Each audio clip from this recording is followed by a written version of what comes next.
வார்த்தை அலங்காரங்களை கொண்டு மக்களை ஏமாற்றினார்களோ, விவசாயிகளை ஏமாற்றினார்களோ, அதே அடிப்படையில் 20 துறைகளை ஒருங்கிணைத்து வேளாண் துறையினுடைய நிதிநிலை அறிக்கை சமர்ப்பித்திருக்கிறார்கள் என்று எங்களுடைய பொதுச் செயலாளர் அண்ணன் எடப்பாடியார் அவர்கள் தெளிவாக சொல்லியிருக்கிறார்.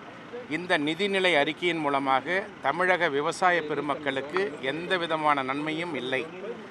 தேர்தல் நடைபெறுவதற்கு முன்பாக தாவேகா கட்சியின் சார்பில் அறிவிக்கப்பட்ட தேர்தல் வாக்குறுதிகளில் 5 ஏக்கருக்கு குறைவாக இருக்கின்ற விவசாயிகளுடைய அனைத்து கடன்களும் தள்ளுபடி செய்யப்படும் என்று சொன்னார்கள்.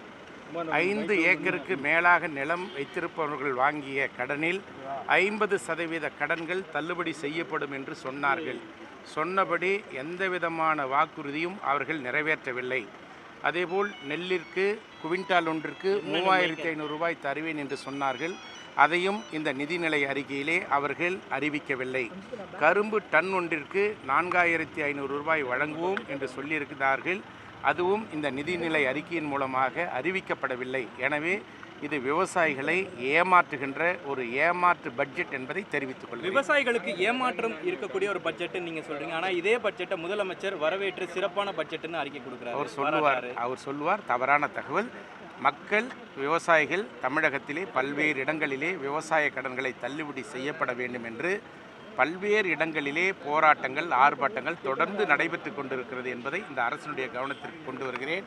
அனைத்திந்திய அண்ணா திராவிட முன்னேற்ற கழகத்துடைய பொதுச் செயலாளர் அவர்கள் அண்ணன் எடப்பாடியார் அவர்கள் இந்த கடனை இந்த அரசு தேர்தல் வாக்குறுதியிலே அறிவித்தபடி தள்ளுபடி செய்யப்படவில்லை என்றால் தமிழகம் முழுவதும் அனைத்திந்திய அண்ணா திராவிட முன்னேற்ற கழகத்தின் சார்பில் ஆர்ப்பாட்டம் விவசாயிகளுக்காக நடத்தப்படும் என்று அறிவித்திருக்கிறார்.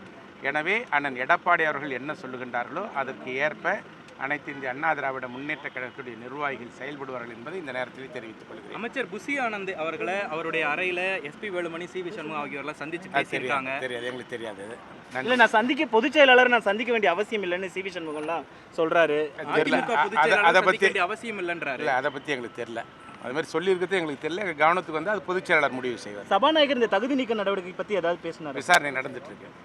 3 வார காலம் அவகாசம் கொடுத்துருக்காங்க, நடந்துட்டு இருக்கு. விசாரணை நடந்துட்டு இருக்கு. சரி, நன்றி.